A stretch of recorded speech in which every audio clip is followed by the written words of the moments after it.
Hi எல்லாருக்கும் வணக்கம். 2024 almost end ஆயிடுச்சு. 2024ல டிசம்பர் 31ல டைம் கிட்டத்தட்ட வந்து 7:00 ஆயிடுச்சு. இந்த வீடியோ எப்போ நான் போஸ்ட் பண்ணேன்னு தெரியல. அதாவது என்ன பேச வந்திருக்கேன் அப்படின்னா, நான் நிறைய வீடியோஸ் பார்த்தேன், மோட்டிவேஷன் வீடியோஸ்னு. அந்த வீடியோஸ்ல எல்லாமே இந்த 2024 எனக்கு ரொம்ப ஒர்ஸ்ட்டா இருந்துச்சு. 2023 எனக்கு ரொம்ப ஒர்ஸ்ட்டா இருந்துச்சு. 2024ல எனக்கு நிறைய மறக்க முடியாத நிகழ்வுகள்லாம் நடந்துச்சு. இப்படி இப்படின்னு எல்லாரும் வந்து 2024யும் 2023யும் 2022வையும் குறை சொல்லிட்டே போயிட்டு இருந்த காலம் தான். அப்படிதான் நான் எல்லாரையும் பார்த்துட்டு இருக்கேன். அதாவது ஆக்சுவலா என்ன உண்மை அப்படின்னா, 2024ஓ 2023ஓ அதாவது கடந்து போன வருடங்கள் எதுவுமே உங்களுக்கு எந்தவித பாதிப்பையும் அது வந்து பண்றதில்ல. உங்க லைஃப்ல ஒரு ஒரு நிகழ்வும் நடக்குது. ஒரு ஒரு சரியில்லாத சம்பவங்கள்லாம் நடக்குது அப்படின்னா, இயற்கை சில இதெல்லாம் குடுக்கும் நம்மளுக்கு. அத யாராலயும் மாத்த முடியாது. அதாவது சில மனிதர்களோட இழப்புகள், பேரழிவு, இயற்கை சீற்றங்கள் அதெல்லாம் வந்து தவிர்க்கவே முடியாது. ஆனா வந்து சில பேர் வந்து சிலது நெனச்சது நடந்திருக்காது. சில சில விஷயங்கள் இது இது நம்மளுக்கு இந்த வருஷம் கிடைக்கணும்னு நெனச்சிருப்பாங்க. அது வந்து நடந்திருக்காது. அது மட்டும் இல்லாம, ஏதாவது எஃபோர்ட் போட்டிருப்பாங்க. பிசினஸ்லயோ, இல்ல வீடு வாங்குறதுலயோ, நிலம் வாங்குறதுலயோ ஏதாவது எஃபோர்ட் போட்டிருப்பாங்க. அது நடந்திருக்காது. அப்படி இருக்கும்போது, அது நடக்காத போனதுக்கு 2024 இயர்ஸ் வந்து காரணம் கிடையாது. இதுக்கான காரணம் வந்து முழுக்க முழுக்க நம்ம தான். அதாவது நீங்க தான். இந்த வீடியோஸ்லாம் போடுறாங்க அப்படின்னா, எனக்கு இந்த வருஷம் சரியே இல்ல அப்படின்னு சொல்றாங்கன்னா, அதுக்கான முழு பொறுப்பையும் நீங்க தான் ஏத்துக்கணும். இது வந்து வருஷத்து மேல பழி போடுறது வந்து ரொம்பவே தப்பு. ஆக்சுவலா வந்து எனக்கு இந்த கடவுள் நம்பிக்கை இருக்கு. ரொம்ப அதிகமாவே இருக்கு. நான் ஒரு சில விஷயங்கள் இந்த ஜோதிடம் அதெல்லாமே ஒரு சில விஷயங்கள் வந்து நம்புவேன். ஆனா வந்து எல்லாத்தையும் நம்ப மாட்டேன். அதாவது எனக்கு திருப்திக்காக அத கேட்பனே தவிர, ஆனா அதுபடியே வந்து போற ஆள் கிடையாது நானு. எனக்கு வந்து ஆக்சுவலா வந்து 7:30 சனி நடக்குது. எனக்கு வந்து ஜென்ம சனி, மீன ராசி வந்து அதாவது எனக்கு ஜென்ம சனி நடந்துட்டு இருக்கு. இதுல வந்து இந்த ஜோதிடர்கள்லாம் அந்த WhatsApp அதாவது Instagram, YouTube தொறந்தாலே ஃபுல்லா மீன ராசிய பத்தி தான் வந்து வந்துட்டே இருக்கு. என்னடா இது மீன ராசிக்காரங்க இருக்கணுமா, செத்துறணுமாடா அப்படின்ற மாரி இருக்கு. அதுல ஒருத்தர் சொல்றாரு, மீன ராசி வந்து ஜெயிலுக்கு போற வாய்ப்பு இருக்குதாம். அப்புறம் வந்து திருட்டு, கொலை, கொள்ளையில ஈடுபடுற வாய்ப்பு இருக்குதாம். அப்புறம் வந்து வேற ஏதோ சொன்னாங்களே, பொய் பித்தலாட்டங்கள் பண்றதுக்கான வாய்ப்பு இருக்குதாம். இதெல்லாம் வந்து நான் ஒண்ணு கேட்கிறேன், நீங்க யார்றா எங்கள பத்தி வந்து சொல்றதுக்கு? அதாவது இதெல்லாம் வந்து இருந்தாலுமே கூட, அவங்கவங்க மனச பொறுத்து தான் இருக்கு. இதெல்லாம் செய்யணுமா? செய்யக்கூடாதா? அப்படின்றது அவங்கவங்க மனசுக்கான ஒரு கட்டுப்பாடுல இருந்தாங்கன்னா, இதெல்லாம் செய்யறதுக்கான வாய்ப்பு எப்படி வரும்? அதாவது என்னதான் வந்து நீங்க வந்து நெகட்டிவிட்டியா சில பேர் வந்து ஃபுல்லா நெகட்டிவா தான் வருது. நீங்க இது பண்ணாதீங்க, அது செய்யாதீங்க, இது பண்ணாதீங்கன்ட்டு. ஆனா வந்து கிட்டத்தட்ட வந்து இப்போ 7:30 சனி ஸ்டார்ட் ஆகி கிட்டத்தட்ட 3 வருஷம் முடிஞ்சு போச்சு. இந்த 3 வருஷமாவே எனக்கு நல்லா தான் இருக்கு. அதாவது நான் என்னலாம் செய்யணும்னு நெனச்சேனோ, அதெல்லாம் நான் செஞ்சுட்டுருக்கேன். என்னலாம் வந்து இந்த வருஷத்துல நான் முடிக்கணும்னு நெனச்சேனோ, அதெல்லாம் நான் முடிச்சுட்டுருக்கேன். அதான் இந்த இந்த இன்ஃப்ளூயன்சர்ஸ்லாம் வந்து சில பேர் வந்து போட்டுட்டுருக்காங்க. 2024ல எனக்கு இதெல்லாம் நடந்துச்சு, இதெல்லாம் பேடா இருந்துச்சு. இந்த 2024 எனக்கு இதெல்லாம் குடுத்துச்சு, இதெல்லாம் பண்ணுச்சுன்னு. 2024 குடுக்கல. அதெல்லாம் நீங்களா பண்ணிக்கிட்டீங்க. நீங்களா செஞ்சுக்கிட்டீங்க. நம்ம கிட்ட ஒரு ஃபெயிலியர் இருக்கு அப்டின்னா, அதுக்கான ரீசன் நம்ம கிட்ட தான் இருக்கு.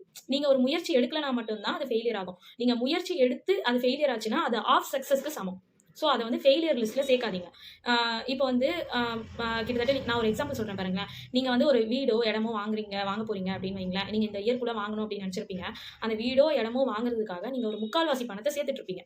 அதுக்கான முயற்சி எடுத்திருப்பீங்க. 3/4 பணத்த சேர்த்துட்டு இருப்பீங்க. ஆனா வந்து அதுக்கான முழு பணத்தையும் உங்களால சேர்க்க முடியாம இருந்திருக்கலாம். அல்லது நீங்க பணத்த சேர்த்து உங்களுக்கு நீங்க நெனச்ச மாரி ஒரு ப்ராப்பர்ட்டி வந்து அமையாம இருந்திருக்கலாம். இதுக்கு பேர் வந்து ஃபெயிலியர் கிடையாது. இதுவும் சக்சஸ்க்கான ஒரு அ அதாவது சக்சஸ்ல பாதி தான். இது சக்சஸ் தான். சக்சஸ்ல பாதிலாம் கிடையாது. சக்சஸ் தான். நீங்க வந்து வீடு வாங்கணுன்றதுக்காக, நீங்க 3/4 பணத்த சேர்த்துட்டீங்க. ஸோ, நீங்க இன்னும் கூடிய சீக்கிரத்தில வீடு வாங்கிருவீங்க. ஸோ, நீங்க அப்படிதான் இத எடுத்துக்கணுமே தவிர, இந்த 2024ல நான் நெனச்சது நடக்கல, நான் பண்ண முடியல, இது எனக்கு தரல, அது எனக்கு தரலன்னு இயர் மேல வந்து பழி போடுறது, அது எந்த பிரயோஜனமும் கிடையாது. கடவுள் வந்து ஒரு ஒரு நாளுமே வந்து எல்லாருக்கும் தர மாரி தான் உங்களுக்கும் தராரு. ஸோ, அந்த ஒரு நாள நீங்க எப்படி யூட்டிலைஸ் பண்றீங்கன்றதுல தான் இருக்கு.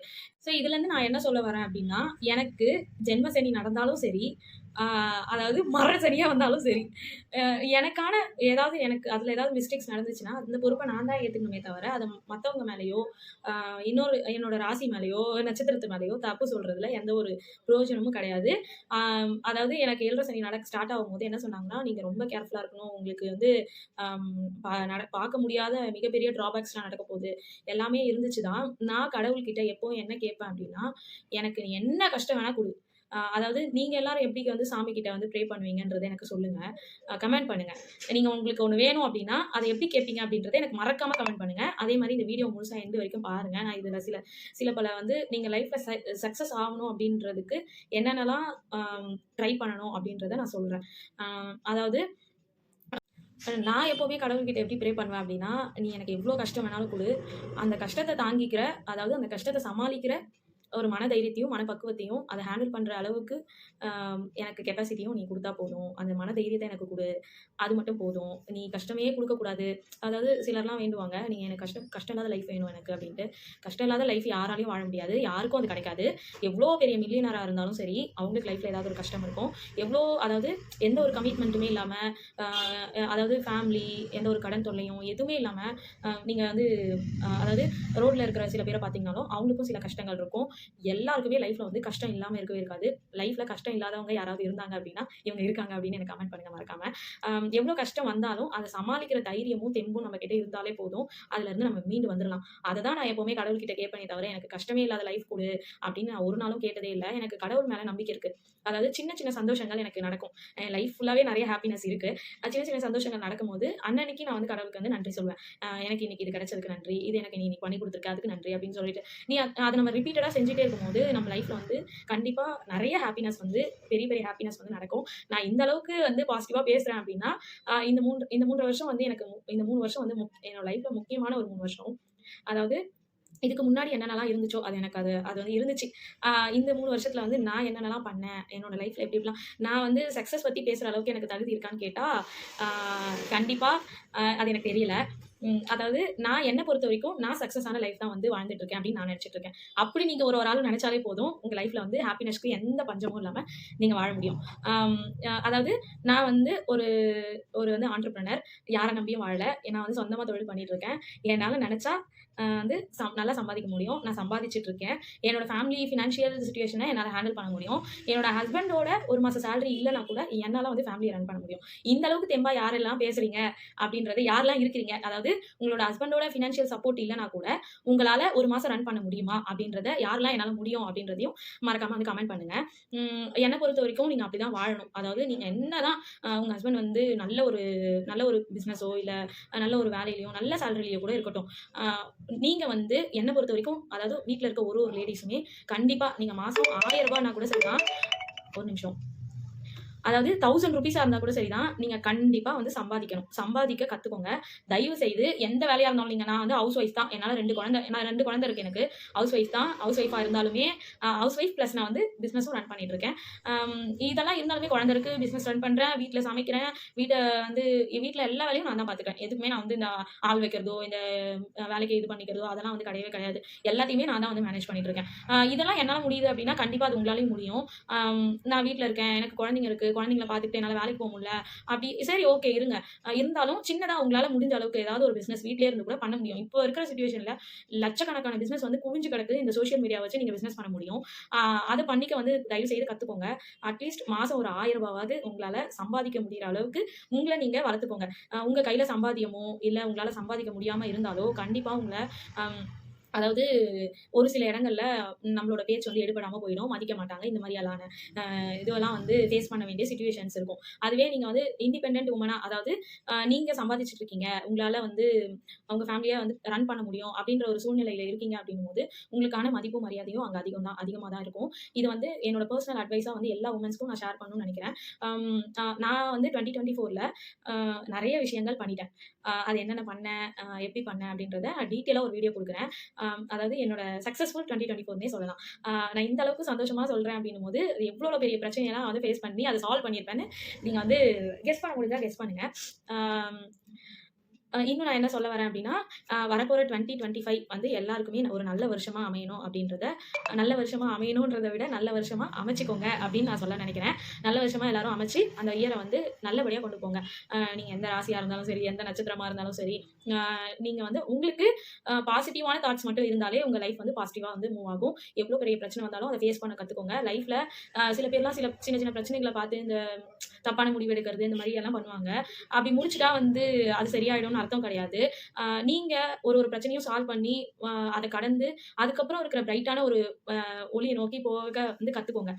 உங்களுக்கு ஒரு பிரச்சனை வருது அப்டின்னா, அது ஒரு தடை மாரி தான். உங்களுக்கு அடுத்து இருக்கிற அந்த பிரைட் ஃபியூச்சர் வந்து அ அது நீங்க பார்க்கிறதும், பார்க்காததும் உங்க கையில தான் இருக்கு. ஸோ எந்த பிரச்சனை வந்தாலும் அத தாண்டி போயிட்டே இருங்க. எதிர்க்க உங்ககிட்ட வந்து பிரைட்டான ஒரு ஃபியூச்சர் காத்துக்கிட்டே இருக்கு. ஆ இதோட நான் இந்த வீடியோவ முடிக்கணும்னு நெனைக்கிறேன். எனக்கு வந்து 2024 வந்து ரொம்பவே நல்லா இருந்துச்சு. நான் நல்லா ரொம்ப அமைச்சுக்கிட்டேன். நெறைய கஷ்டம் இருந்துச்சு. நெறைய வந்து அழுகை இருந்துச்சு. நெறைய வந்து ஃபினான்ஷியலா வந்து ரொம்பவே டைட்டா இருந்த சிச்சுவேஷன்லாம் இருந்துச்சு. அதாவது வருமானமே இல்லாத மாசங்களாவும் கூட இருந்துச்சு. ஆனாலும் நாங்க ஹேப்பியா இருந்தோம். அதாவது கடவுள் வந்து ஒரு நாளும் எங்கள பசி, பட்னியோட வைக்கல. அம் எங்களோட அன்றாட தேவைகள எங்களுக்கு கொடுக்காம இருக்கல. எங்களோட பிள்ளைங்கள ஒரு நாளும் நாங்க பட்னியா தூங்க விடல. இது எங்களுக்கு போதும் அப்படின்னு நாங்க நெனச்சோம். அதாவது இது எங்களுக்கு போதும் மீன்ஸ் நாங்க வந்து வருமானமே இல்லாத இருந்த நாள்ல கூட நம்ம பட்னியோட இல்ல. ஸோ நம்ம வந்து இந்த வேள சாப்பாடு கூட கிடைக்காம எவ்வளோ பேர் இருக்காங்க. ஸோ நம்ம அப்படி இல்ல அப்படின்னு சொல்லி நாங்க மனச தேத்திட்டு மூவ் ஆன் பண்ணி போனோம். நெறைய ஃபினான்ஷியலா வந்து டைட்டா இருந்துச்சு. ரொம்ப பெரிய ப்ராப்ளம்லாம் ஃபேஸ் பண்ணோம். எல்லாத்தையும் தாண்டி வந்தோம். ரொம்ப சக்ஸஸ்ஃபுல்லா இந்த இயர வந்து முடிக்கிறோம். எல்லாருக்குமே வந்து வீடியோ இவ்வளோ நேரம் பார்த்ததுக்கு ரொம்ப ரொம்ப தேங்க்ஸ். கண்டிப்பா நீங்களும் வந்து வரப்போற வருஷத்துல சொந்தமா பிசினஸோ இல்ல நீங்க ஏதாவது ஓனா வந்து ஒரு அதாவது சொந்தமா பிசினஸோ இல்ல ஒரு வேலையோ ஏதோ ஒண்ணு செஞ்சு ரொம்ப ரொம்ப மினிமமான அமௌண்ட்டாவது ஏர்ன் பண்ணுங்க. இதுதான் என்னோட இந்த வரப்போற வருஷத்தோட மிகப்பெரிய அம் ஒரு அட்வைஸா இருக்கும். இன்னும் நெறைய வீடியோஸ் வந்து இது மாரி நம்ம குடுத்துட்டே இருப்போம். மறக்காம நம்ம சேனல சப்ஸ்கிரைப் பண்ணிக்கோங்க. நான் என்னென்னலாம் இந்த இயர் ஃபேஸ் பண்ணேன்றத வரப்போற வீடியோஸ்ல வந்து நான் கண்டிப்பா குடுக்குறேன். இதுக்கப்புறம் நம்ம சேனல்ல வந்து கண்டிப்பா ரெகுலரா வந்து வீடியோஸ் இருந்துட்டே இருக்கும். உங்களுக்கு எந்த மாதிரியான வீடியோஸ் வேணும் அப்படின்றதையும் எனக்கு வந்து கமெண்ட் பண்ணுங்க. எல்லாருக்கும் வந்து ஹேப்பி நியூ இயர். ஹேப்பி 2025. எனக்கு உண்மையாவே ரொம்ப எக்ஸைட்டடா இருக்கு. நான் இந்த இயர் வந்து நெறைய விஷயம் பண்ணணும் அப்படின்னு நெனச்சுட்டு இருக்கேன். அது எல்லாம் பண்ணவும் போறேன். கண்டிப்பா என்னென்ன பண்றேன், அத எப்படி பண்றேன் அப்படின்றத வந்து நம்ம வீடியோவ ஃபாலோ பண்ணீங்கன்னா, அத நீங்க தெரிஞ்சுக்கலாம். ஸோ இவ்ளோ நேரம் வீடியோ பார்த்த எல்லாருக்குமே ரொம்ப நன்றி. பாய்.